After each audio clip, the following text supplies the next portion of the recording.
Hello. I know I'm late. I was updating stuff, and also I was doing another project. Yeah. So let's get to it, shall we?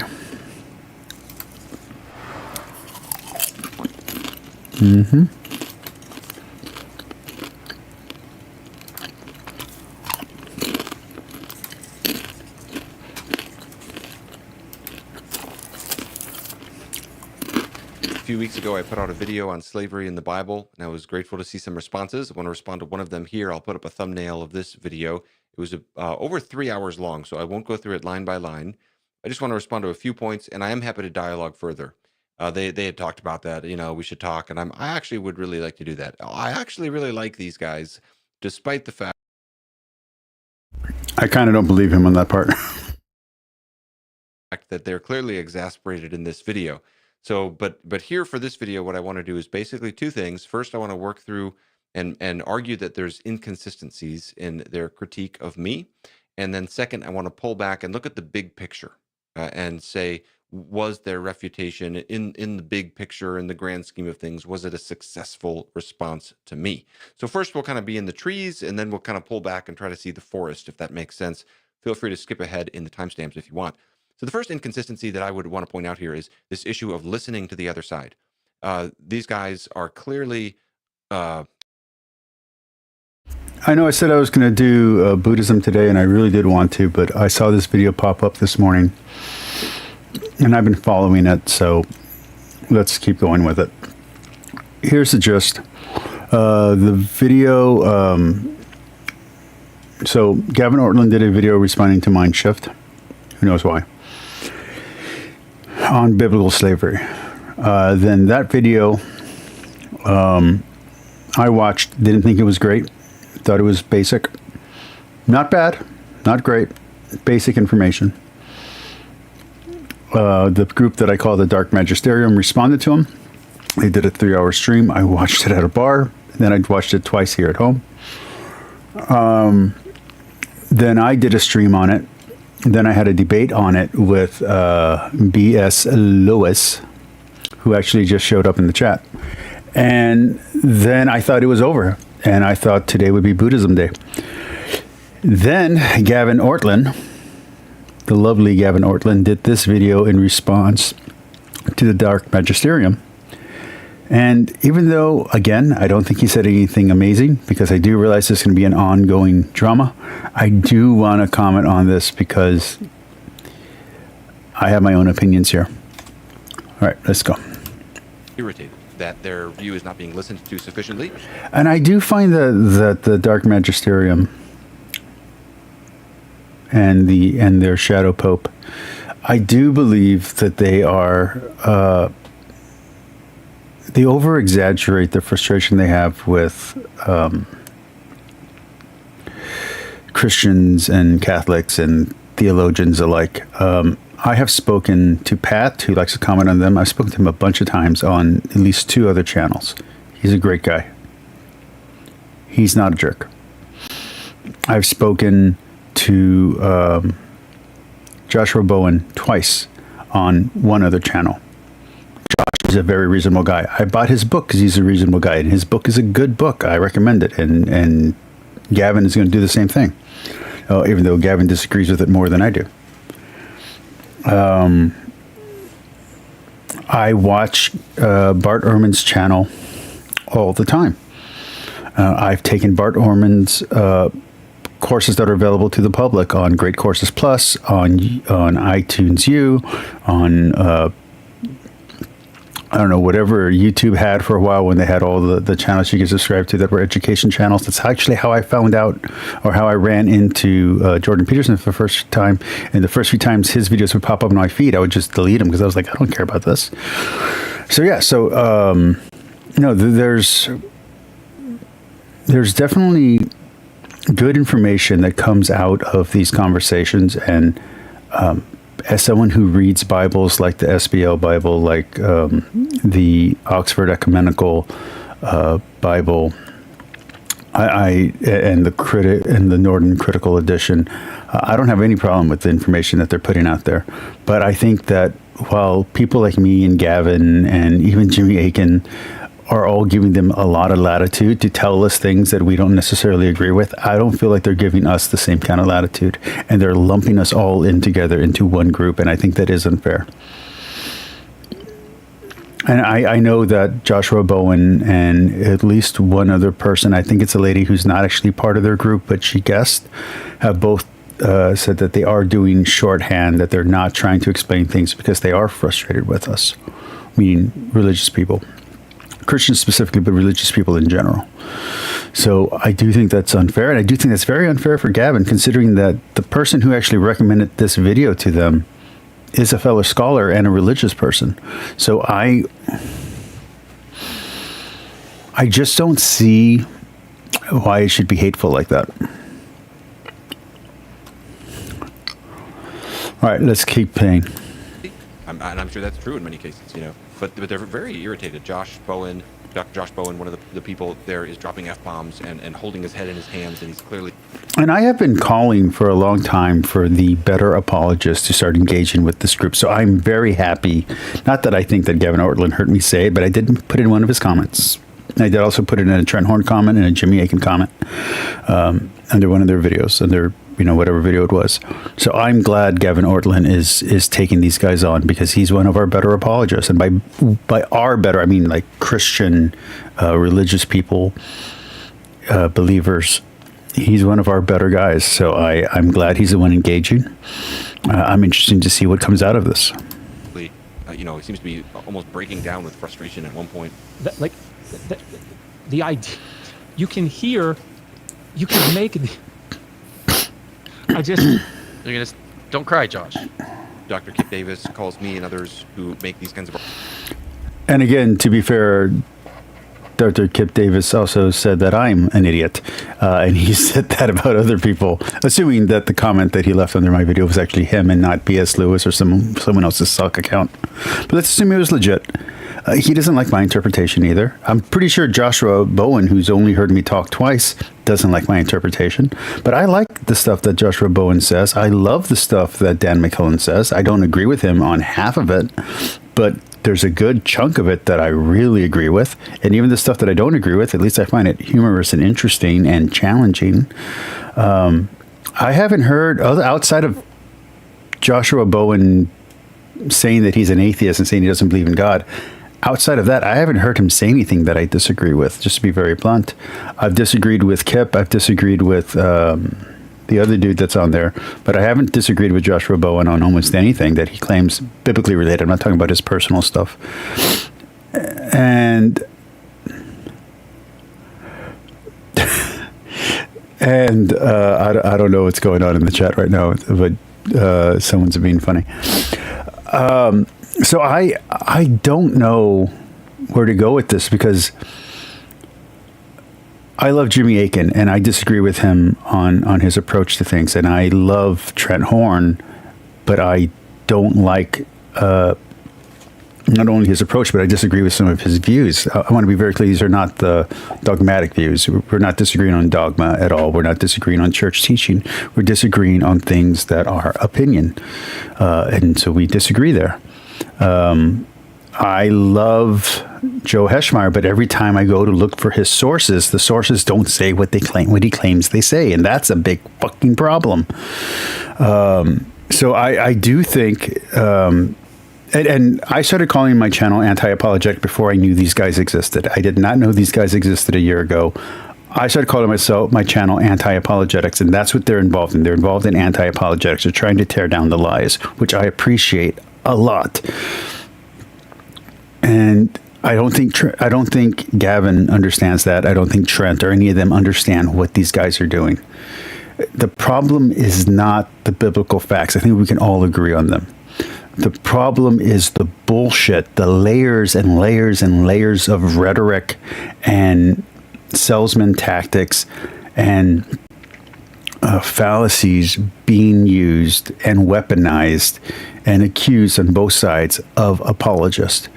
And he calls it counter-apologetics, but this is not counter-apologetics. This is anti-apologetics. And that is why I appreciate them. That's why their channels start showing up in my recommendations. But we have very different approaches. I'm a Catholic and a believer who's doing anti-apologetics. They are secular scholars with much more education than I have who are doing it. And I think that is relevant to their disagreement. And I'm glad Dr. Gavin Ortlund's a doctor, but I don't know in what, because I thought it was philosophy and he says it's not. So I don't know. Arguments that I'm making a clown. We love to hear slavery is bad, so keep it up. But these guys are responding to are clowns. I can't say I disagree.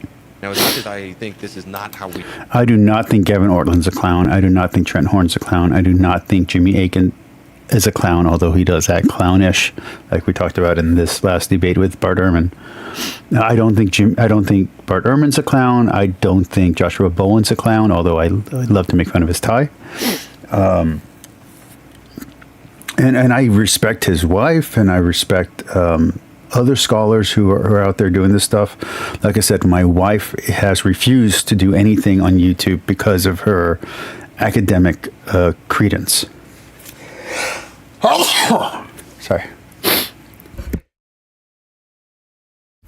And so like that sucks for me, because I would love for my wife to be on YouTube and do stuff with me, but she, because of her credentials, she does not want to engage on any kind of stuff on the internet. And hey, that's her prerogative. So I'm impressed that these guys, and maybe it's because they weren't attached to a college when they started and they needed work, and they figured they'd do this and start to do their own courses, since they can't teach at an actual college and you can't get accredited classes, but you can at least learn, and that's what I've been doing. I've been taking, now Bart Ehrman is attached to a college, but I've been taking Bart Ehrman courses for the last 7 years. No, actually longer than that. 10, 12 years? When did he do the first Great Courses Plus course? The one that would be Great Courses before the Plus. And I've done the Rice one, the Introduction to Phil, the Introduction to Biblical Scholarship, Hebrew as Religion.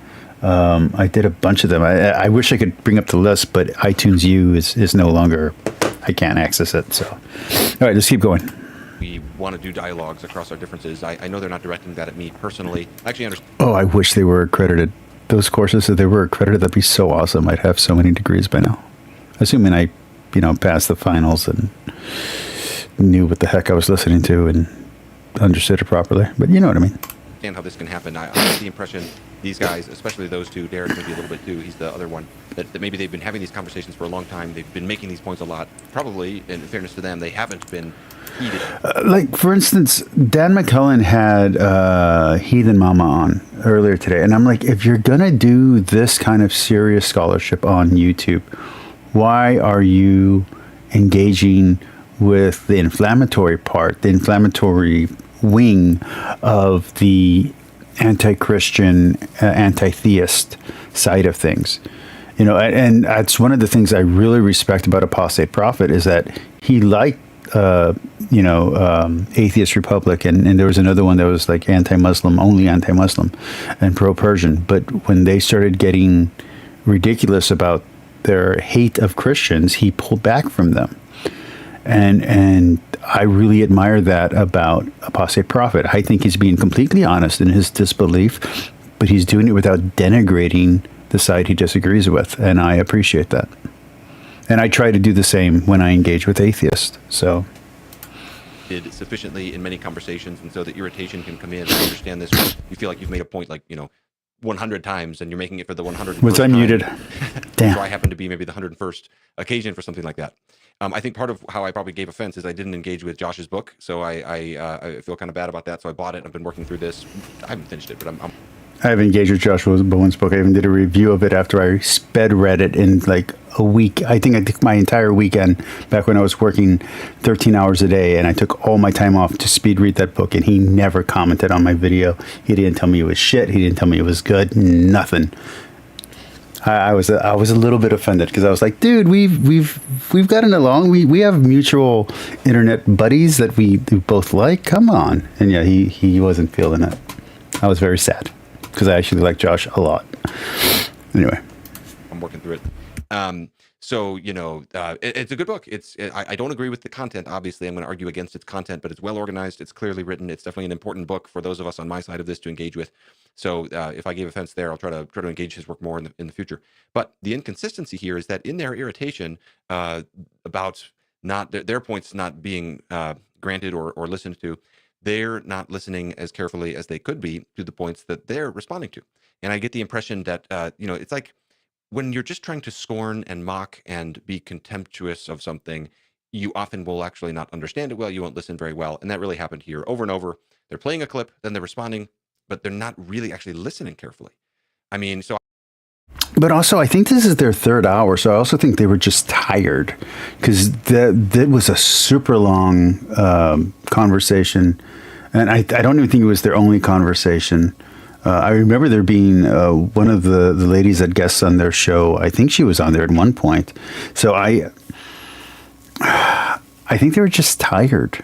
Like, that could have also just been it. And also they do shit on apologetics, and they do even though some of them are believers, they do really attack Christianity in a harsh way, which I think I would take offense to if I hadn't entered YouTube in the atheism is unstoppable, logic, godless cranium. That Mr. Atheist guy that ended up having a you-know-what site afterwards, the Amazing Atheist. There we go. Like, if I didn't grow up in YouTube in that era, I probably would take offense to what they say too. But I'm calloused. I've been engaged in this for 11 years, and I'm still not famous. So cry for me. Anyway, Out of the gate, they're saying they think I have a PhD in philosophy, and then people in the comments are saying, living proof that a PhD in philosophy provides absolutely no expertise in ancient Near Eastern. I have an associate's in philosophy. Come on, that counts for something. Studies or textual criticism, which I had to chuckle at because I don't have a PhD in philosophy. I have done a little. Gavin, this is the right time to say what you have a PhD in. Why didn't you do it? Bit of work, not as much as Josh Bowen or Kip in the Old Testament, but I've done some publishing in this area. So that was kind of funny. But this is the kind of thing, like, those kind of factual errors, just point after point. They're not listening carefully. They're playing a clip and then they're responding, but it's like, wait, you didn't actually listen and you're not responding to what I actually said. So just to draw attention to some examples of this. Oh, by the way, so I was looking at the classes that I'm applying for at UT, and it's one of the affiliate branches because I got to do night school and stuff. I got to work, and the closest branch to it doesn't have the Bible critical studies. It's a world religions and then a religious something. I think it's Christianity. I'm not really sure, but there's no biblical studies at the branch that's nearest where I want to attend. So that's disappointing. I don't know what I'm going to do with that, but yeah. The first substantive point right out of the gate, I was making a point about where does our sense that slavery is wrong come from? I went on for 3 or 4 minutes about this, saying in the ancient. Hello, Mr. Davis, Dr. Davis, I guess. I'm going to read the comment just because it might be important. I don't know. I'm weary of being labeled an atheist activist for what it's worth. My goal is to promote good scholarship and to expose bad scholarship. That's fair. I think that's a good goal. World, it's assumed is normal everywhere. Plato and Aristotle just taught that, of course, slavery is the natural way of. Have you met B.S. Lewis? He's awesome, by the way. He's an active atheist online, and he's a really great content creator, even though he's controversial. If you ever want to talk to, I guess, a cool lay atheist, he's a really cool guy to talk to. Things, people are fit to be slaves, this kind of thing. I'll play the tail end of my point and then listen to how they respond to this. If you say, for example, well, it's just obvious. This is how sometimes people respond. They say, it's just obvious. Of course we can see that slavery is a bad thing. But I think that's naive about the problem here. That wasn't obvious to the vast majority of human culture throughout history. We only see that. And I asked this question in my last video on this topic, which is, And I think this was in the debate with B.S. Lewis as well, which is if we're looking at it from a natural standpoint, you're welcome, B.S. If you're looking at it at a naturalist standpoint, at best, wouldn't slavery be amoral, not necessarily immoral, and then the immoral aspects of slavery be the moral part? Wouldn't it actually be a condition like suffering, like cancer, like diabetes? Like, I'm diabetic. I'm not going to call diabetes evil. So I just wondered in my own questioning was, when did culture start identifying slavery as evil? Not just as an evil, like thunder, lightning, fire, but the actual practice of slavery being evil. I'm curious of when that developed and what that developed out of. I can only see through the Christian lens that some of those ideas came out of things that Christianity inspired. So I'm very curious what other cultures have developed a similar distaste for slavery that are not coming out of Christian indoctrination or Christian social, I don't know what to say, social whatever. That is obvious today because of a very specific process of evolution in human civilization.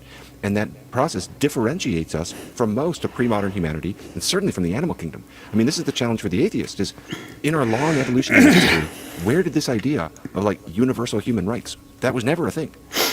Where did that suddenly come in? Where do you get that from? I'm going to come back to that at the end.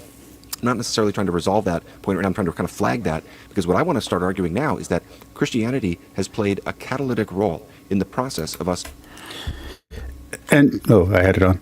And if I sound exhausted, that little film contest that I'm participating in, the director came over today, and we were after work. He came over and we were writing scripts and we were doing project stuff for that competition. So that's why I'm kind of like, I seem exhausted, is because I am. Coming to see slavery is obviously wrong, especially through its doctrine of the image of God and also through its understanding of the gospel, what it says is the good news of Jesus Christ. And so the concern, just to make visible here, is if you don't believe in that, you do then have to give some other alternative for what. And I will be posting the test footage to my alt channel if B.S. Lewis wants to make fun of me for hours and hours and hours on end. But you have to be able to find my alt channel, and I don't think you're subscribed to B.S. Lewis. Do you ground this belief in human equality in? And I'll come back to that at the end. I just kind of want to flag that at the beginning here. In other words, another way to say this is, it's a fair question to ask, how could the Bible tolerate slavery? That's what I'm going to try to address now. But it's also fair to ask, how did it ever? So again, if we take that slavery is amoral and the actions in slavery are immoral, why is it hard for Gavin or for any Protestant to accept that the Bible acknowledges slavery and sets rules to slavery? I don't get that. Like, it's in there. You can read it. You can read the words. So I don't understand why that becomes offensive. I don't understand what the Protestant problem is with admitting that the Bible had to develop, and it developed through the cultures. What's the argument that I gave yesterday or the day before? The Bible is a reflection of the Israelite people's understanding of their relationship to God, and it's their understanding of their culture and the importance of their culture. So why wouldn't you expect that the Bible would have been accepting of slavery when the rest of the cultures that surrounded it were accepting of slavery? I don't understand why they think that it doesn't say what it says. That to me is an interesting. Like, I don't know if it's some kind of blindsidedness or if it's dishonesty. I don't think it's dishonesty, but it's a weird thing that I don't know why they can't acknowledge that the Bible, if not affirms, at least, it's not legalizes. my brain's fried. It sets laws. It regulates. There you go. It regulates slavery. I mean, you can admit that. You can say that, hey, the Old Testament regulates slavery, and the New Testament doesn't make a comment on whether it's right or wrong. The New Testament is interested in other things when it comes to slavery. It's making an analogy and a spiritual teaching on the soul being the slave of the body and being a slave to sin. It's interested in something completely different. It's asking you to be loyal to your masters, and that's what it's saying to do, and just admit it, and that should be fine. Ever come to be that there's a society that doesn't tolerate it. That's a bit of Okay, so we have a relevant comment in the chat. I should set up the other camera so I can freaking look at the chat. I'm sorry, guys. The comment in the chat, and this is from Kip Davis, is it's because I can't see the words. It's because the book needs to be perfect. Oh, okay. No, I mean, I'm a Catholic. I believe in the Bible. How come I don't have a problem with admitting the truth? story I want to tell in this video. So, is it just me? Or was that, and I didn't catch this the first time around, or the second or the third time around, but is it just me? Or is it kind of a strange point to make that one of the things that separates humans from the animal kingdom is slavery? Like that's a good thing or something? Like, well, like the way he had... You know, if there's any anthropologists around who ever hear this video, is there any examples of animals enslaving other animals, or maybe even monkeys or gorillas enslaving other sapiens of any kind? That would be interesting if there's a biological or non-humanistic component to the practice of slavery. I can only think of fictions where aliens enslave humans. You know, I can't think of an animal where that's a practice. The uniqueness of humanity might be an evil that we're capable of versus a good that we're born with. And the way he had yeah, so the way he was couching that, it sure sounded like the you know, the animals. One of the things that separates us from animals is that we don't pursue slavery. So B.S. Lewis says ant farms aphids. Okay. You know, if Bree is actually, I know sometimes she watches my stuff afterwards. If you're watching Bree, if you could maybe do a little video on that or something like that, explaining the relationship between aphids and ants and how that works, and if that would be equivalent to slavery as we understand it in humans, that would be interesting. But that might actually be, if it's cross species, that's more like what humans do to animals than what humans do to humans, which is, I guess, worse would be the way to put it. But I don't know. It was weird. I thought that was weird. And everyone should know, anytime you're starting your argument with Gleason Archer. So listen. No. I'm going to be really blunt. I have no idea who Gleason Archer is. But okay. It was a good joke for them. No shade on Gleason Archer. He was a fine Old Testament scholar. Did his work at Harvard, but guys, this was back in the 1940s. A lot has happened since the 1940s, Josh. I mean, a lot. You've published 2 books on slavery since 1942. So number one, Gleason Archer did not write. B.S. Lewis says that the analogy is probably closer to domestic animals, but slavery pretty close to that as well. Message any contact.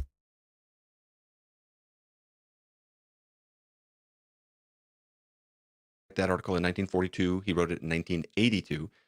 This is, I'll put up the quote I put it up on the screen. The date is right there. But more basically, if Mr. Davis, if Dr. Davis is still listening, on my to read list on my Amazon list, not the books I have in my not the books I have in my bedroom to read. I have some Zondervan books where they have the 5 or 6 different apologists arguing over a specific topic. Are those good books to read to understand these topics better, or is that the wrong direction to go? I haven't bought them yet. I got 150. I bought 158 theology books from the Church Fathers, mostly from the why can't I think of the word right now? The patristic series. Mostly the patristic series from the Catholic University of America, and then I got some books from Anselm, and I basically got all the Church Fathers commentary on the New Testament that I could get my hands on. That's available to the public, and the books that I didn't buy were the Zondervan commentaries. I just don't know if those are good or not, and I don't want to point myself in the wrong direction and then waste a ton of time with the wrong studies.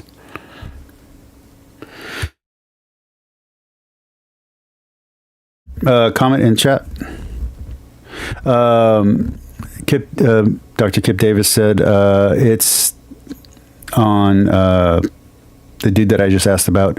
It's still super dated, and Archer was super conservative. Okay.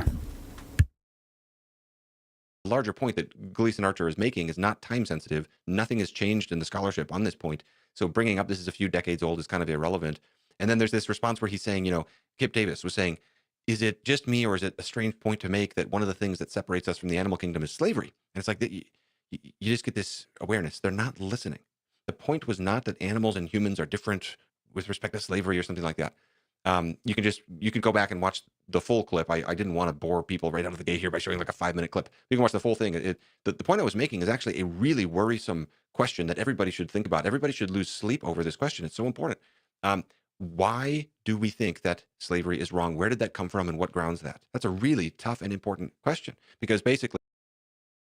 So I was asking the same question. I want to know where that developed. And I want to know if that idea develops, if we see it developing anywhere outside of the Christian tradition. Now, I'm not claiming that the Christian tradition is where it develops from, but I think the implications of passages in the Bible led to these things.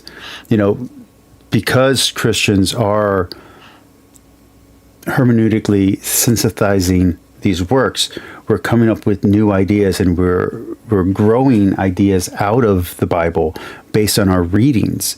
So while the dark magisterium, as I like to call them, wouldn't necessarily view that because they're viewing each book individually here, I think someone who, like Gavin, like myself, who's viewing these works as a collection and as inspired, I think we do create new statements when we combine them. I know one of the most offensive things that ever happened to me when it comes to the Bible was a friend of mine was searching for a new religion, and I would see these videos, because me and him did it together because I didn't want him to go through it alone. This is when I was not a Catholic or a Christian in any kind of way.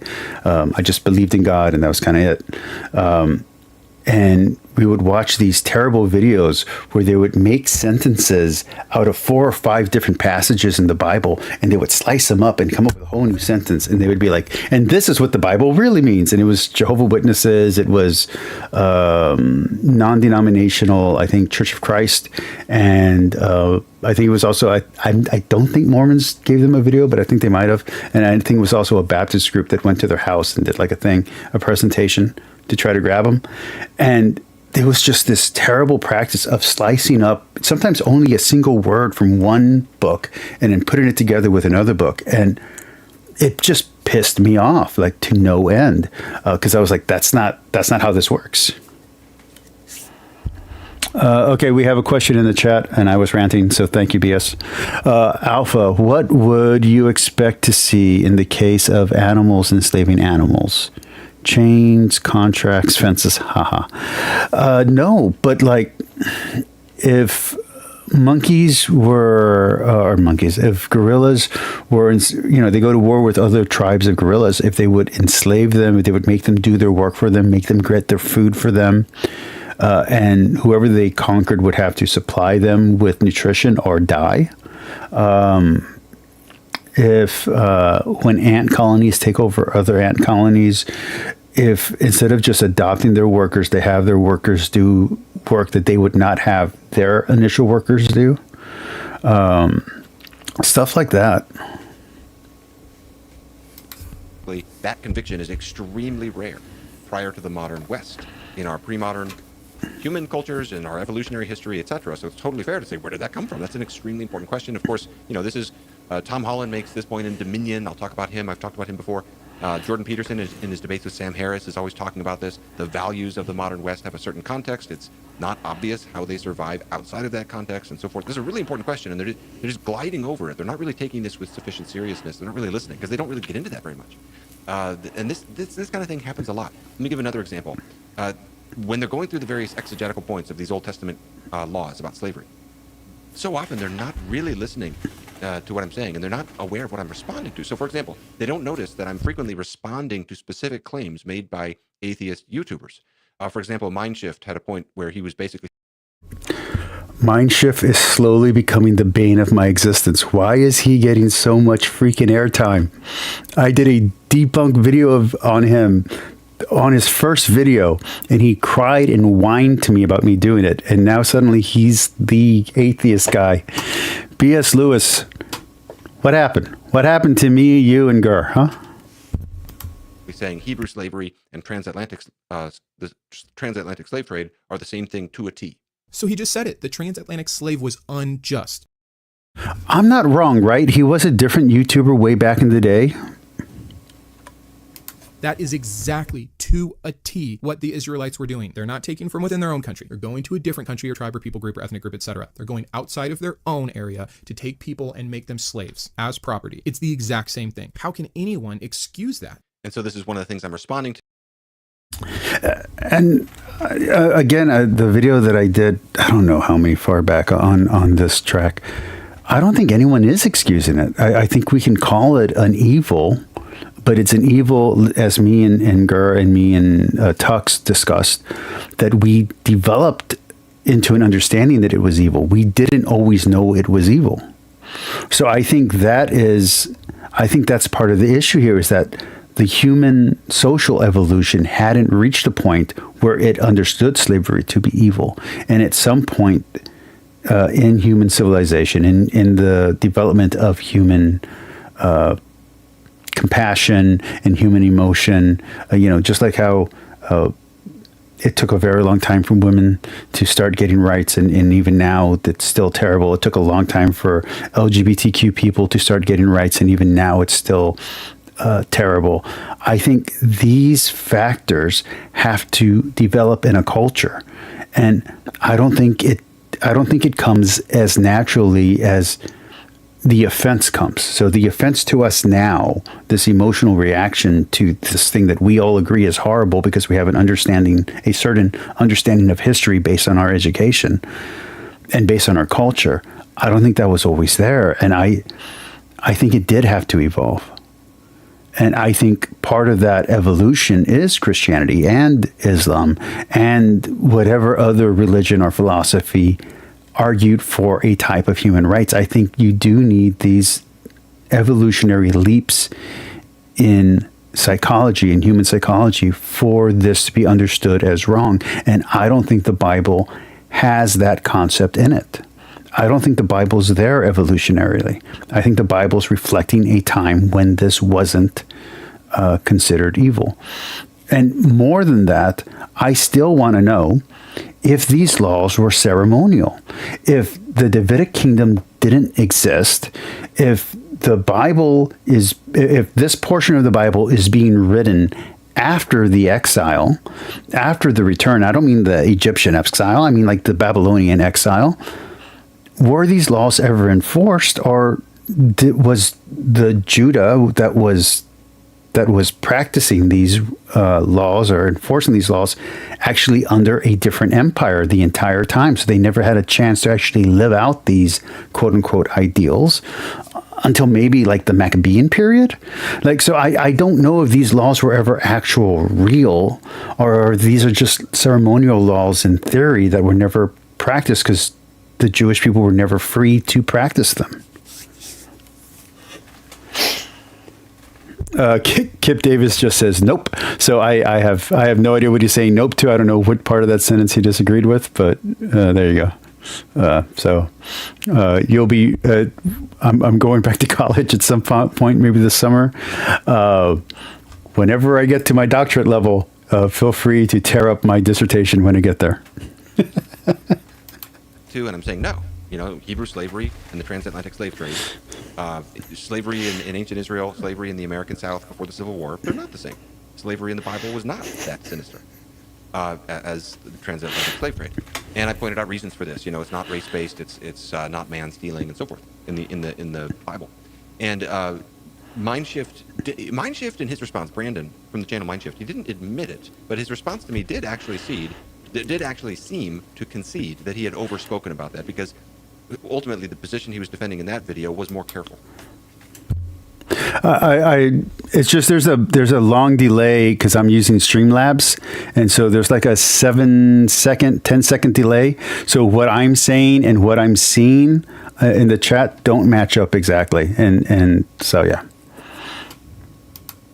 Didn't have these kinds of overstatements. Or another one of the claims he was making was this. The things that were allowed to happen to these individuals. You could beat your indentured servants as long as they got up the next day. You could totally mess them up as long as you didn't dismember their body. You could rape them. You could force them to do anything you wanted to. Very, very few rules, and you got to do that for 7 years. And so I'm responding and saying, no, you can't just treat your slave any old way you want. You can't just rape your slave and that's fine and so forth. It's not that sinister. And I gave arguments for this, like Job 31, for example, clearly reflects an understanding. You can't mistreat. Okay, but my problem with Gavin's argument here is, again, you're conflating different texts together. So Job A could be a story that's even older than the Bible, so it might not even come out of a Jewish tradition. But let's say that it is.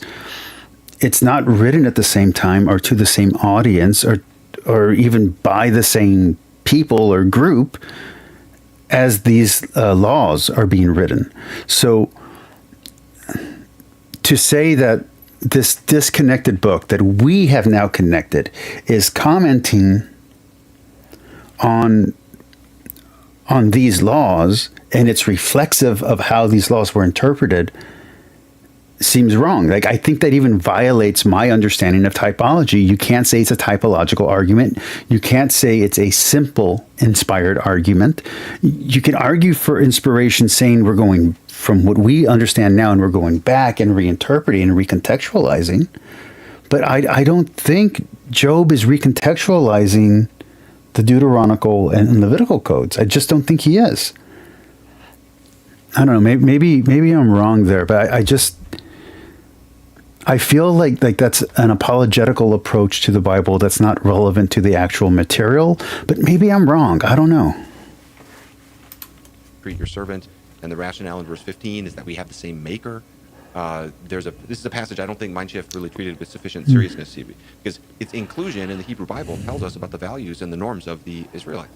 Then I talked about Exodus 21 and how this verses 26 and 27, and how this is a prohibition of physical abuse against a slave.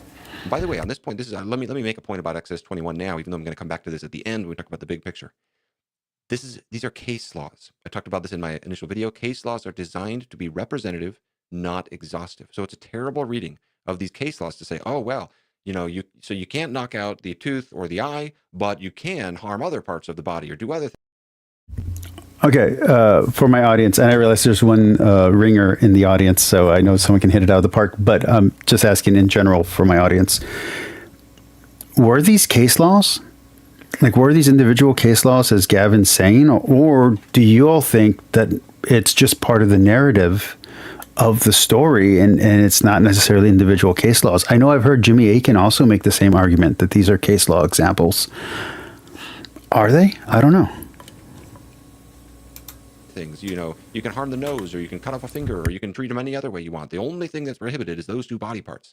This is a very cynical and just bad reading, and this was reflected in Josh and Derek and Kip's video as well. I agree that this is an Iron Age, ancient Near Eastern form of attempting to protect against abuse. 100%. That's the purpose. That's the purpose of the law. But let's be clear about what's being said in the law. You can't knock out an eye. You can't knock out a tooth. You can't hit him in the face, or, you shouldn't be hitting him in the face, right? And if you do, and you get caught, there's a consequence for that. But there's so many ways to inflict injury and harm and irrevocable abuse on people without knocking out a tooth or an eye. I mean, Okay, so I set it up so I can read the chat. I'm sorry about that. There was more comments on this video than some of my other ones, so I opened up the chat back up. Okay. starvation could be one. Think about There's it. no law against that. You don't get to eat for the next 4 days, 5 days. I'm not feeding you because you did this, on top of hitting you on your back, your legs, your butt, your feet, whatever other area I can do. Imagine, I'm just being totally creative and thinking of ways that, other than that, it's not in the text. It's not in my law.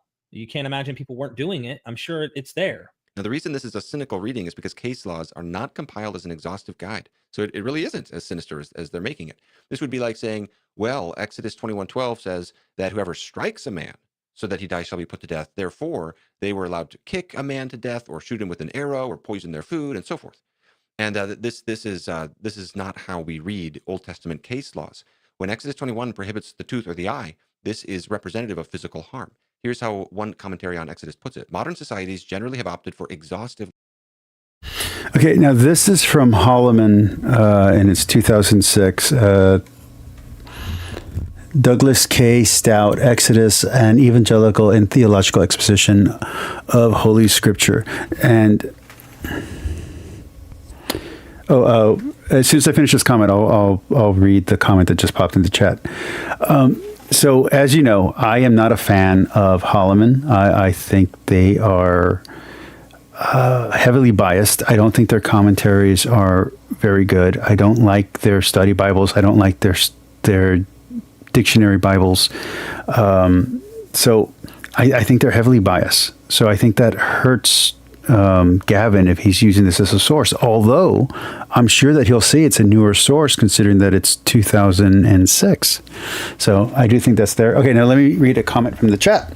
We have another one from Dr. Kip Davis. It is presented as case law, but the problem is that Gavin still needs to connect his ideas about how far these rules extend to the actual text. He doesn't effectively do that. That's an interesting statement. All right, let's keep going. Law code. That is, every action modern society wishes to regulate or prohibit must be specifically mentioned in a separate law. Under the expectations of this exhaustive law system, state and or federal law codes run to thousands of pages and address thousands of individual actions by way of requirement or restriction or control or outright banning of those actions. By this approach, all actions are permitted that are not expressly forbidden or regulated. And then it talks about how people will, therefore be able to use this to find technicalities or loopholes and so forth. And then it continues. Ancient laws did not work this way. They were paradigmatic, giving models of behavior and models of prohibitions or punishments relative to those behaviors, and they made no attempt to be exhaustive. Ancient laws gave guiding principles or samples rather than complete descriptions of all things regulated. Ancient people were expected to be able to extrapolate from what the sampling of laws did say to the general behavior the laws in their totality pointed toward. Ancient judges were expected to extrapolate from the wording provided in the laws that did exist to all other circumstances and not to be foiled in their jurisprudence by any such concepts as technicalities or loopholes. And it goes on about that for a while. And then it's basically saying, to finish off this long quote, God's revealed covenant law to Israel was paradigmatic. No Israelite can say, the law says I must make restitution for stolen oxen or sheep, but I stole your goat. I don't have to pay you back. And he gives several other examples like this. And it goes on for a while. If you want to check out that quote, you can see the book there. It's good. And it's talking about how Jesus is then right to sum up the entire law as love for God and love for neighbor. Here's another commentator on Exodus 21. Only injury to an eye or tooth are mentioned, but these terms clearly are meant to refer back to the fuller expression of the law of retribution in verses 23 to 25. I'll put up these verses where you can see the immediate context, which is identifying various forms of injury. Now, if you might wonder, well, why a tooth? If you're going to choose certain body parts that are representative of the whole body, why that one? Here's how Chris Wright puts it. Now, when I was listening to Gavin say this earlier today, it bothered me because it made me think of the Quran. As you know, I read the Quran here on on this channel, and I had to finish it off the channel because of how aggressive the Dawa apologists were getting. And I've said a million times on this channel, if I would have been a Muslim instead of a Christian, it would have led me down the wrong path. The book, the Quran itself, I'm not talking about the Hadith or the Imams or any of that. Just the principles set up in the Quran are different from who the person that I wanted to become. So I can see, and I've said this on Judaism as well, which is my knee-jerk reaction if Catholicism is proven untrue, I don't become Jewish. My next step is to become Orthodox. Then if Orthodoxy is proven untrue, then I'd go to Judaism. And if Judaism is proven untrue, then I'd just be a Taoist, because that's what I was for 15 years. So I would just be a Taoist. Because of the way that the rules are set up. Now, I'm someone who has read and practiced the Seder. It's a little prayer book for Jewish people, and I both used it as a prayer book, and now I cycle it into my Liturgy of the Hours practices, especially the nighttime prayer and the Shema. I love it. And when you hear the principles explained, as is explained in this prayer book, in this Jewish prayer book, and it's from Art Scroll, is the one that I have, although I do have one from another copy. Oh, I have a message from Kip David. Let me read it out loud. Exodus 21, 26. He says, let me see. I'm heading to bed, but we are working on setting up a live conversation with Gavin. It will probably happen near the end of May. Congratulations. I hope that happens. I hope, can I pray, if you will? Gavin Ortlund, Trent Horn and Jimmy Aiken, the two top Catholic guys, if you could also maybe engage them as well, that would be awesome for me, because not enough people engage the Catholics. And have a great night, Dr. Davis, and thank you for watching my channel. I appreciate that. Thank you so much. Have a great night. And we're going to keep going. Everyone else, don't jump out of the chat. Let's keep going. 27 protected a slave from bodily harm. The mention of a tooth shows that it was not just because of the slave's work capacity was impaired.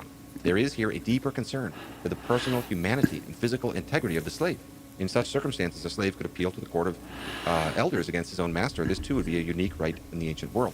More on Exodus 21 to finish, but for now you can see what is happening here. Okay, so here's the chain of events. Mindshift is over speaking, and he's saying, oh, the transatlantic slave trade and ancient Hebrew servanthood are the exact same to a T, or at least Leviticus 25.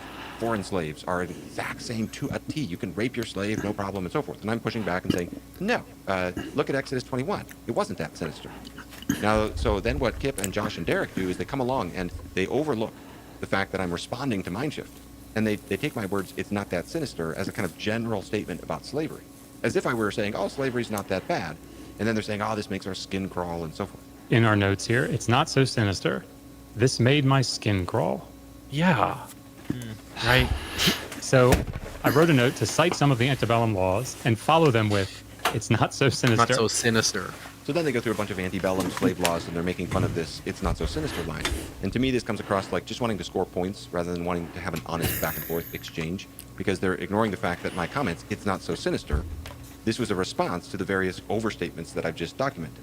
Okay, so in other words, if you think of it like this, like imagine 10 is the worst form of slavery, absolute no rights whatsoever for the slave, worst conditions imaginable, and 1 is the mildest form of slavery, just very voluntary indentured servitude kind of thing. Just for the sake of argument, suppose that debt slavery among ancient fellow Hebrew people was a 5. Now you might say it's a 9 or it's a 2, but just for the sake of argument, say it's a 5. And then suppose someone comes along and says it was a 9.9. Well, you're allowed to say, no, it's not a 9.9, it's not that sinister, without someone coming along and saying, oh, so you're saying 5 is a great thing. You see, the intention is not to... And I do think Gavin's correct here, but I do think it's also, like, not bad timing, but bad wording. Gavin and a lot of these apologists are very good at wordplay, and I think you should be aware when your words are going to be misused or misunderstood on that level. I'm not saying you can't have a slip. I'm not saying you can't make a mistake. I mean, obviously, I misspeak all the time. But you should have an awareness. I know in the debate that me and BS were having, he put me in a spot where for me to express something, I would have to say something that goes against Catholic teaching. And I told him, I can't do it. As much as I want to answer you, I'm not capable of answering that question without going against my Catholic beliefs. So I can't answer that. And I wasn't doing that to be a cop-out. I don't want to be used as an example of a bad Catholic or to cause scandal or to hurt people's faith. So I couldn't answer that question. And I told him honestly that I couldn't. And I think Gavin, being much more well-read than I am, being much more educated than I am, should have that ability as a preacher, as an apologist, to not play that game and simply say, okay, I understand what you're saying, but what you're expressing is not what happened.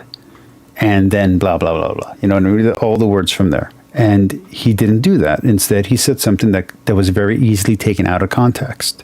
So I do think that's on him. I don't think that makes him a bad guy, but I do think that was a mistake in his wording.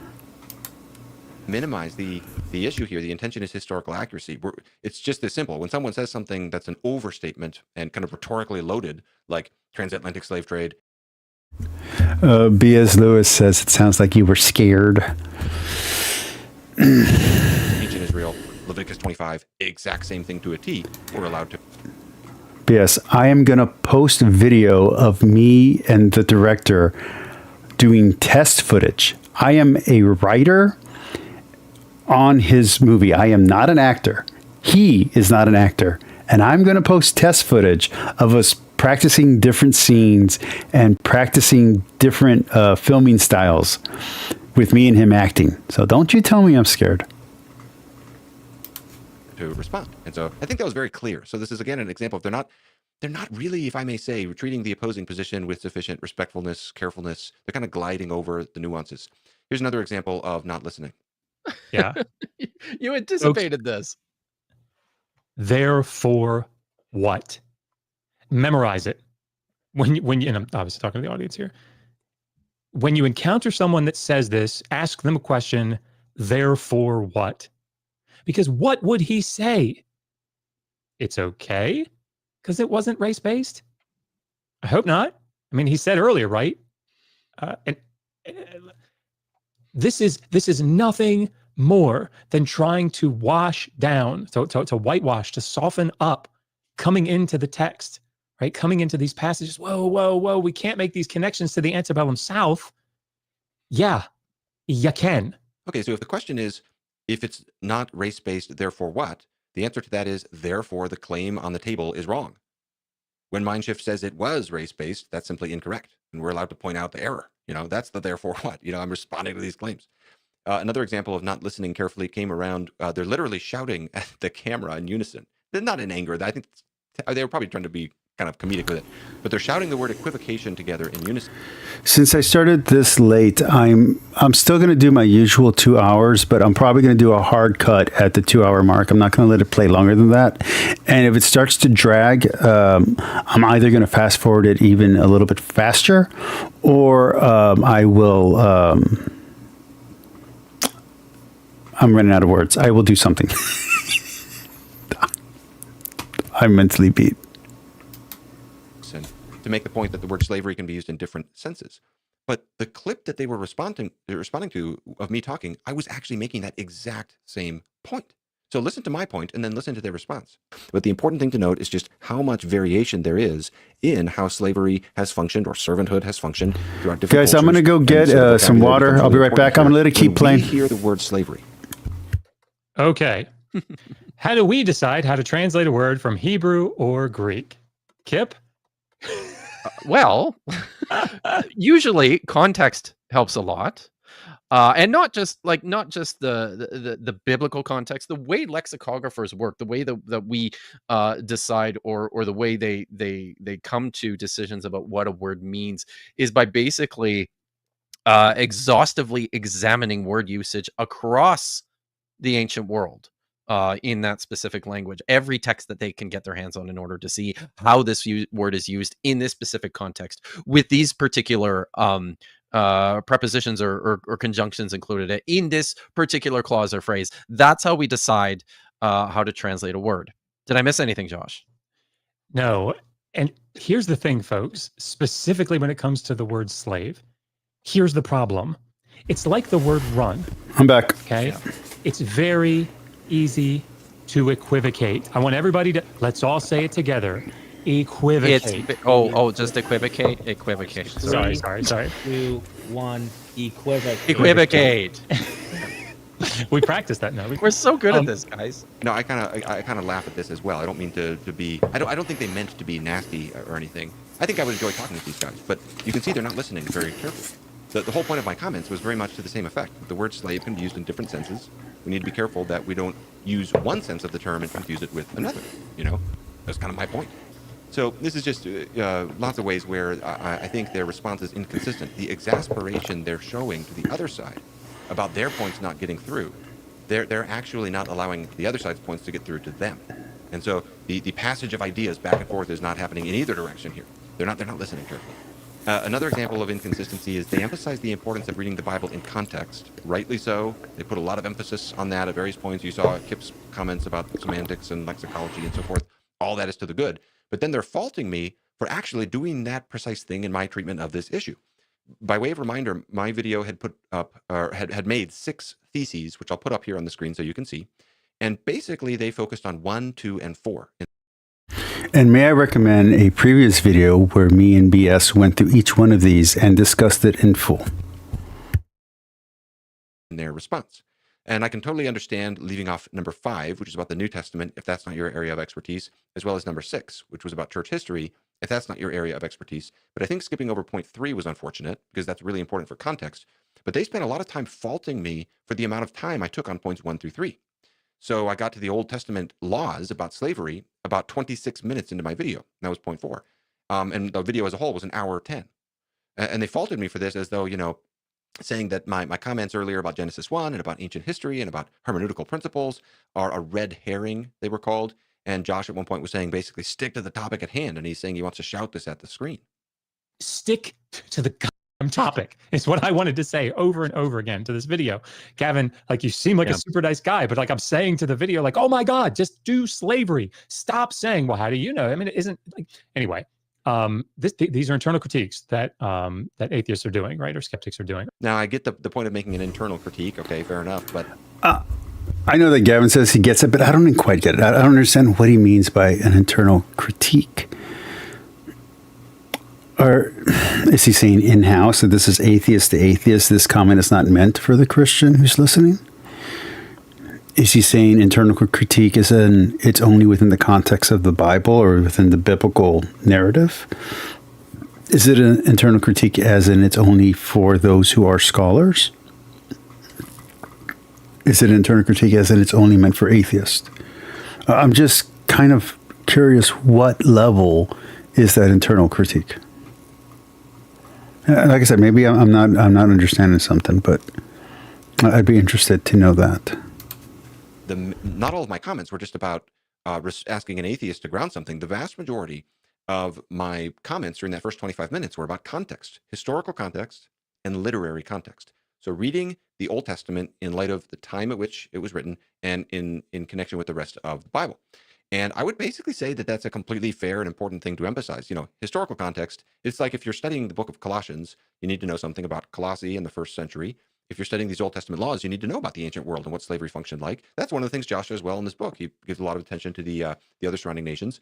And then reading Genesis 1, you know, the second point of my original video is hugely important. That's hugely important for context. It's even more important than like the first page of a novel is for understanding the rest of the novel, or the first line of a poem is for understanding the rest of the poem. Because in the Bible, Genesis 1 and 2 are giving you creation. Before there's evil. This is telling you from the authors. I think the problem, though, is that whether or not it was actually written to be the intro. I mean, yes, now it is, but if there are other books in the Bible that are older than the Genesis account. I still want to see a Bible, and I guess it would be super controversial, but that's in chronological order. Not in chronological order of events, but that's in chronological order of when each book was published. That would be kind of cool to see how they influence each other. We have a comment in the chat. I think also frustration, somehow they shift between being scholarly and then get morally outraged. A lot of Myth Vision videos, Josh speaks about how the Bible makes him feel uncomfortable. Yeah. He does say that. Standpoint. What is the ideal? So that's really important for context. And then reading the Old Testament laws in light of the rest of Scripture is also a part of reading it in context. So Jesus, for example, as a Christian, I think Jesus is kind of the climactic point of the Bible. You know, if there's like in a novel, if there's like a turning climactic moment, I would say that is Jesus for the Bible. And so when you have Jesus saying, teaching what he teaches in Matthew 19:8, I think, you know, this was one of the things I went over in point 3 that they're skipping over, but this is so important for context. There's a principle here where basically it's legitimate to say, maybe this principle that Jesus gives isn't just about divorce, or isn't only relevant to the issue of divorce, because it's not just divorce that is affected by the hardness of heart. And Jesus is saying some of these laws, in this case Deuteronomy 24, were given because of the hardness of heart. But from the beginning, it was not so. That wasn't God's ideal creation. Jesus understood that the ancient Near East was a brutal place. It was an absolute jungle, and it was. And so his point that some of Moses' laws were accommodated to that time period, I think is totally fair and reasonable. If someone disagrees with that, fine, but it's on point. It's not a red herring to talk about that. We're allowed to try to read these Old Testament case laws in their historical context, Genesis 1, Matthew 19, the context of the ancient world, etc. Another point of inconsistency is when they're Josh was kind of chiding me on my tone at one point. But here's the problem. People look at verse 21 and say, oh, how terrible. You mean you can be... I wasn't going to do this. Sorry. I hate these voices, Gavin. I know you don't mean anything by them, but they come across so poorly. Oh, look how terrible. Now, I think what I've already shown in this video is... To be fair, he does that with Catholics too, so it's fine. I'm not offended. He does that with the Catholic stuff too. Sufficient to show. I know other Catholics are offended, but I'm not. My slightly elevated tone gets pointed out when I'm describing a hypothetical position, and yet, you know, they're like cussing and angry and so forth. It's like kind of feels like you're going 2 miles an hour over the speed limit. Someone pulls up beside you and... Sorry, I had a comment in the chat. If I start falling asleep, everyone, I will end the stream. I don't want to end the stream, but I wrote for someone, and then I'm doing this, so I'm tired. Plus, I was taking care of my dad. Okay. Do you think slavery is inherently immoral? Is material freedom the ultimate good? So, on both of those, no. I think slavery is inherently amoral, and that we've evolved to understand that it's evil, but that evolution did not happen overnight, and we did not get there for the first several thousand years of our existence. So I think we had to evolve to a state to be able to enslave others. And then I think we had to evolve to a state where we could understand that it was wrong. And I don't think the Bible was written at a time that understanding was present. When the second question, though, is material freedom the ultimate good? I don't think so, because we, as Christians, we want to be enslaved to only one. We want to be enslaved only to God. That is our goal, is to be free of sin by taking on the cross, by taking on the yoke that is light. Which is actually quite heavy. It's one of those interesting paradoxical terms. So yeah, I do think that there is a truly deep divide between the secular understanding of what we're talking about when we talk about slavery as a condition that is evil versus being inherently evil on its own. I'm sure one day we're going to think working for pay or capitalism or socialism, or whatever these are going to be considered evils on their own. But we have to evolve to a point that can be understood by the majority of humans. And I don't think the majority of humans always understood slavery to be evil. Otherwise, it wouldn't have been practiced for so long. So I just think that's the issue. I don't have a better answer than that, because, and I've said this before, when I read the Bible the first 7 times, I like all the way through for 7 times, the Canaanite stuff never even made me raise an eyebrow. I had been reading the Iliad, the Odyssey, the Herodotus. So to me, it was just, that's how ancient books are written. It was Paul that I had a problem with. It was Paul that made me go questing for answers. And I was 33 when that happened. So that's my answer to that question, Juan. But thank you for asking it. Says, hey, you're speeding, watch it, and they're cautioning you, and then they take off at 45 miles an hour faster than you're going. So they're now speeding by 47 miles an hour, and it's kind of like, at that point you lose your right to try to correct the person who's just going slightly over. So I thought that was actually kind of humorous. But anyway, okay, so these are some of the points where I just think their criticisms are inconsistent, and they're actually not dealing with the opposing side with sufficient carefulness. Okay, so now let's step back and... Could Christians argue that these type of arguments are anachronistic to the situation that the Bible is describing? Say, from those particular points and from their comments in general, and this is the kind of thing we can then work through more line by line if we do a dialogue. Were they ultimately successful in the? But then the problem becomes: are we also being anachronistic when we do our recontextualization? Because what is good for the goose is good for the gander. So I think that is another problem. That if we're going to call their argument anachronistic, then they get to call our reinterpretation anachronistic. I mean, it's only fair. Grand scheme of things, are they undercutting my point? Did they successfully refute my video? Well, I'll put back up the 6 theses I had argued for. Really, what they targeted is number 4 primarily. They didn't challenge. Obviously, they didn't address 3, 5, or 6. They conceded 1. Despite a lot of negative comments, Josh actually granted that early on that basically, slavery was taken for granted everywhere in the ancient world. So, and that is kind of my answer, a better answer toward Juan Santiago's question. It was just taken for granted. It was seen as a condition, a harsh condition, but a condition, much like leprosy, much like death, much like starvation. It was a condition.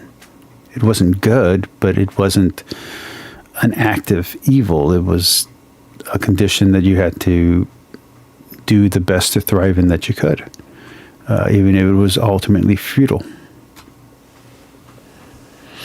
Let me read this next comment. Again from Mr. Santiago.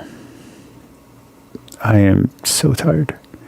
So would scholars like the Dark Magisterium find the master and slave relationship in the New Testament problematic? Yes, they do.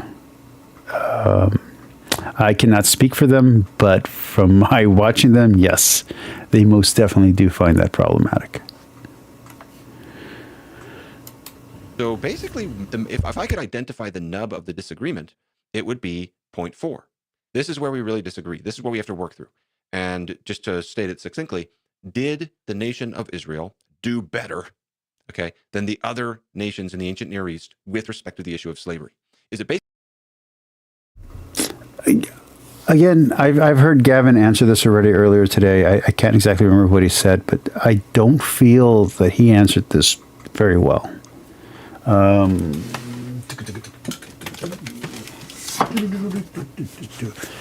This doesn't really cover slavery in the ancient world, but can I recommend this book as a good book to understand kind of a broad overview of what was going on in the ancient world? I really like this one.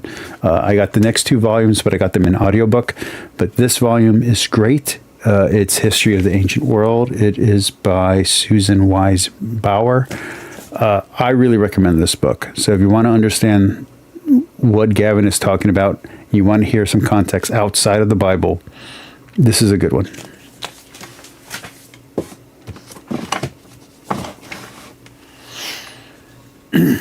Basically exactly the same, or are they making improvements upon the general law, practice, and thought of the ancient Near East? Now, it's not just me, as they pointed out, who takes the alternative view and says, yes, absolutely, the nation of Israel made improvements. It was far more humane. Okay, it was good for the world. If you're going to be a slave in the ancient world, in the ancient Near East, you'd much rather be a slave in ancient Israel than in these other nations.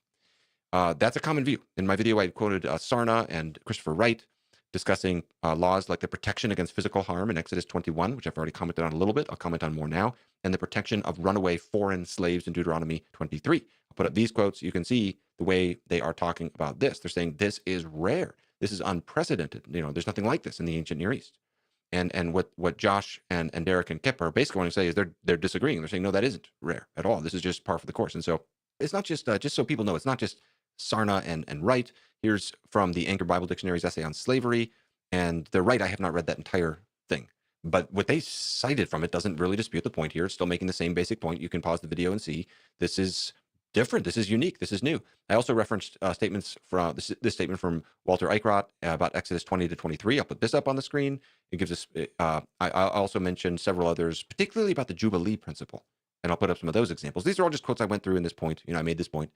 And I made the same point about the doctrine of the image of God in Genesis 1. And I documented how many other ancient Egyptian and Mesopotamian creation texts tended to conceive of the royal figures as made in God's image. Genesis 1 democratizes that. I quoted Tom. Okay, so I'm listening to what he's saying, and I can't help but think about his arguments against tradition, specifically against icons and saints. So if he's not willing to accept the writings that affirm saints and icons, why is he willing to accept the writings that discount the brutality of slavery that would have existed in Israel if these laws were followed to the letter? And I understand that there's the Talmud, there's the oral law, there's the oral tradition that would kind of change things.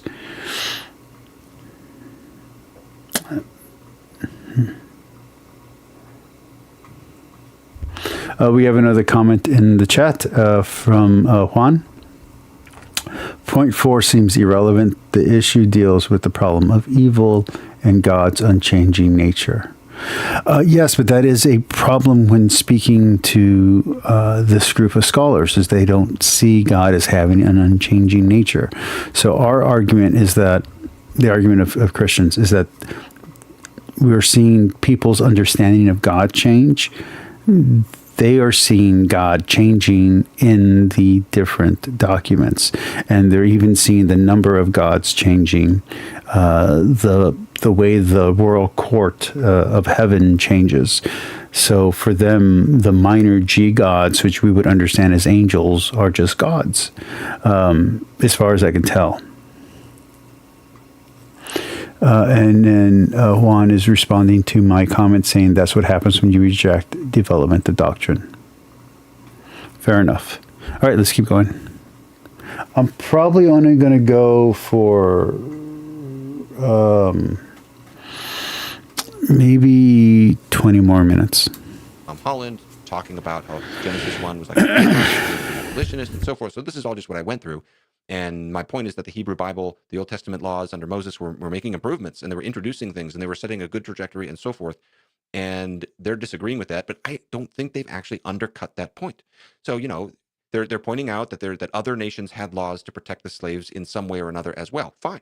I didn't say the improvement is from as bad as possible to as good as possible. I just said it's a significant improvement, right? So let me give these two examples that come up from the Sarna. That's a fair point. Quotes, Deuteronomy 23, Exodus 21. These are great examples of laws that do seem to me unprecedented. And even just carefully going through his appendices and so forth, I'm not seeing anything anywhere that's comparable to these.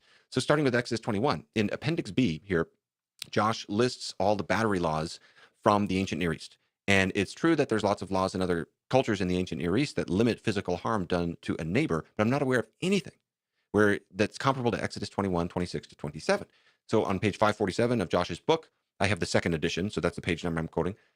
He has a law in the laws of Urnama or Urnamu, This is an ancient Mesopotamian text, and it says if you break off another man's tooth, you have to pay 30 shekels. Okay, so there's a tooth law, but it doesn't say slave, and it's just a payment. And it's the same with the laws of Hammurabi on page 562. He cites another law about if you knock out the tooth of a commoner, you pay 20 shekels. When you get to the Hittite laws, here is from page 569. If anyone blinds a male, okay, so now we're here with slaves. If anyone blinds a male or female slave or knocks out his tooth, he shall pay 10 shekels of silver. So this would be similar to the eye or the tooth damage. And here the payment is 10 shekels of silver. So you pay up, right? This is what I had pointed out in my original video, is that a lot of these laws, you might pay the master of the slave, or you might make restitution in some way or another, but there's nothing like Exodus 21, 26 to 27, where the slave goes free. You knock out the tooth of the slave and you set them free. There's no law like that in any of these other cultures. So the point that Sarna made is simply correct, so far as I can see. Going through, I'll just read from page 563 of his book here. I've got it in front of me. So I think these are from the laws of Hammurabi. Yes. So he's got all these laws, the blinded eye of the slave. If he should blind the eye of an Onwilu's slave or break the bone of an Onwilu's slave, he shall weigh and deliver 1/2 of his value in silver. And give a few other examples, but this is what you're seeing is exactly what I said. Exodus 21, 26 to 27 is unique. And these other laws are making restitution so you pay up some money. But there's nothing that says in these other cultures, if you knock out the tooth or if you do physical harm, the slave goes free. That's why all these scholars are saying this is a unique passage. I already earlier in this video quoted Chris Wright talking about this passage. I'm not aware of anything like that. Okay. What Josh wants to say about Exodus 21, 26 to 27 is that, well, it doesn't say the master's own tooth or eye is destroyed. It doesn't say an eye for an eye in this case. Okay, fair enough, fine, but the point still remains. This is better than all the other ancient Near Eastern cultures. I mean, so again, I'm trying to abstract to the big picture here to make the point really clearly. I've learned I have to emphasize and repeat things sometimes, not for them, but for viewers, because sometimes people don't. It was for them. It was for them. Here. There's no law in these other ancient Near Eastern cultures comparable to Exodus 21 verses 26 to 27 that I can find, that Josh discusses in his book, or I can find anywhere. The protection, the physical protection for slaves in ancient Israel was unique. Okay, so that I don't think they've undercut that point that I can tell. Same with Deuteronomy 23. This was the other passage that came up. Chris Wright talked about this, how unique this was. Josh addresses that in chapter 7 of his book. First of all, where he's basically surveying scholars to show that this is talking about foreign runaway slaves. And I think that we seem to agree on that. That's what I argued for in my video as well. And then he addresses this again in chapter 5. This is the chapter of his book where he's comparing ancient Near Eastern laws about slavery and the Old Testament. And he gets to laws about runaway slaves on pages 254 to 261. And he does seem to acknowledge that Deuteronomy 23 is unique. I'm sorry, I'm not really saying anything, but he's just going on. He hasn't made a point yet. And I don't have anything to say, so I'm just going to keep letting it play. But he says because it's addressing a unique circumstance. Quote, there are many laws concerning the movement or escape of a slave in the ancient Near Eastern collections, but none concern the apparent nuance that is seen in Deuteronomy 23, 15 to 16, where a slave escapes from a foreign country into their country. Okay, then as he proceeds, he's basically he gives one other possible law in a different circumstance, where a mistreated slave perhaps could be returned or not returned if they'd been mistreated. And but he admits it's a fragmentary text and it's addressing it's not a foreign servant or slave. And but ultimately he wants to say this might sound more humanitarian, but it isn't as humanitarian as it's sometimes held up to be, because it's really a law against having extradition treaties with Israel's neighbors. So here's my question. How do you know that? How do you know that Deuteronomy 23 is not being so humanitarian? Here's the passage. You shall not give up to his master a slave who has escaped from his master to you. He shall dwell with you in your midst in the place that he shall choose within one of your towns. Wherever it suits him, you shall not wrong him. So I think there's 2 points there being made. I think on one point Gavin is correct, and on the other point his opposition in this particular case is correct. So if you're reading it charitably and you're reading it through the eyes of Christianity or Judaism, this seems like a very good law, and it seems positive. If, on the other hand, you're reading it in the context of other ancient literature and the current studies on what those societies were like at the time that this was supposedly happening, it seems to make sense that you would think, yeah, well, I mean, that's the law on the books, but then there's how people were actually treated, and it doesn't mesh well. And this is just an excuse to exploit these people. It's cover for the exploitation that's happening. I don't know which is true because I don't have a time machine to travel back in time and check. But I do think I do lean more to Gavin's side on this particular verse. But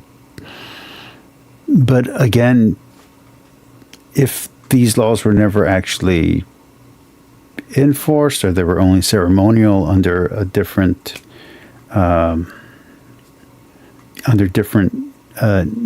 nation states that ruled them, empires that ruled them, I don't know. I think the problem with Gavin's argument is that history itself might oppose what he's saying, but I think theology agrees with what he's saying, if that makes any sense. And I'm going to side on the theological side.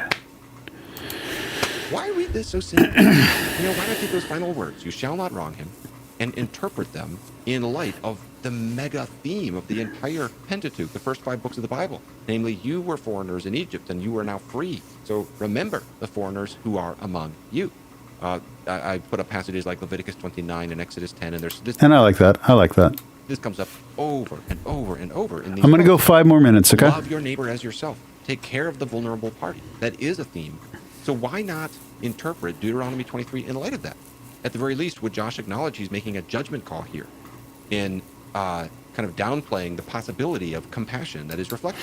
I think he has actually acknowledged that he is making a judgment call. But I think now I'm speaking for someone. Well, I'm too exhausted. I think he thinks that everybody's making a judgment call, and everybody has biases, and there's nothing wrong with him expressing his bias if you're going to express your bias.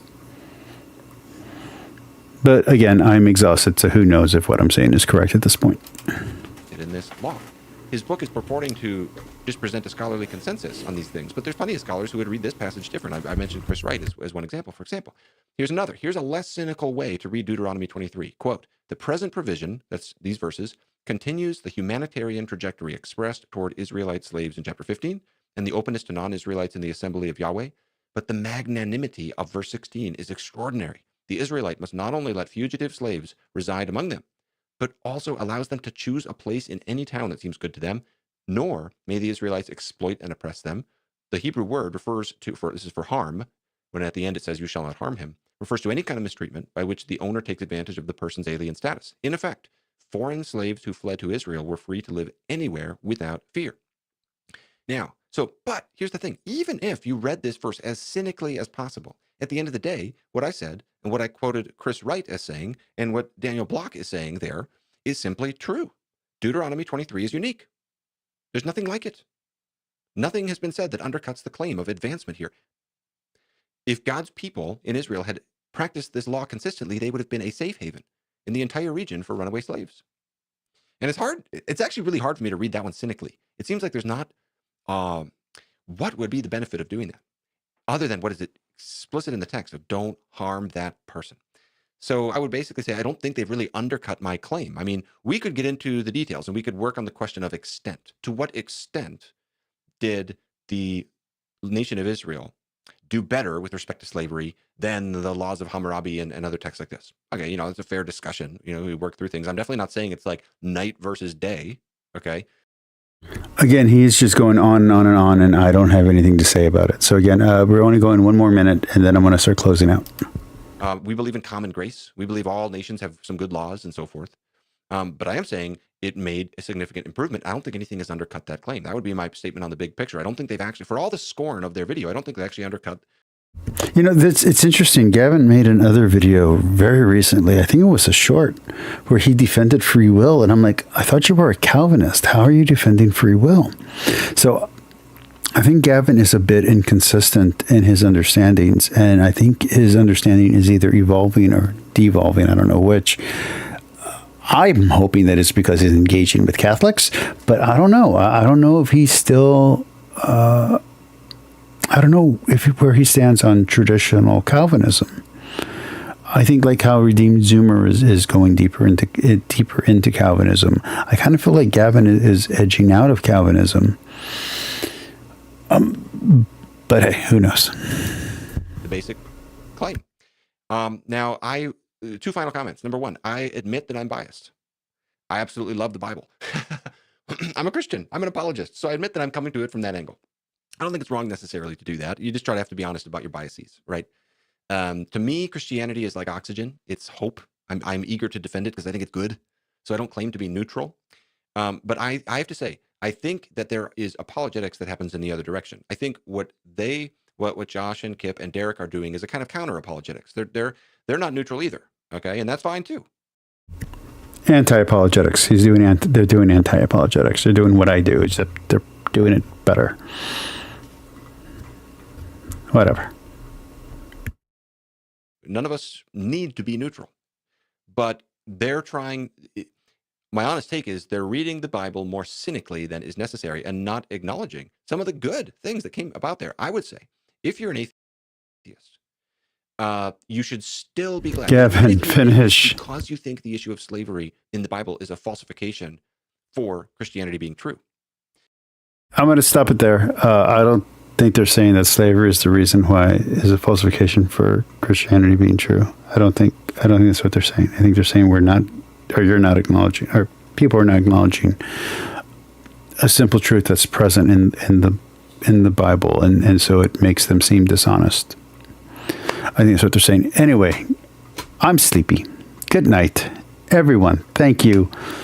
Thank you, Dr. Davis, for jumping into my chat. That was completely unexpected and very cool. I greatly appreciate it. Thank you, B.S. Lewis. It is always good to hear from you.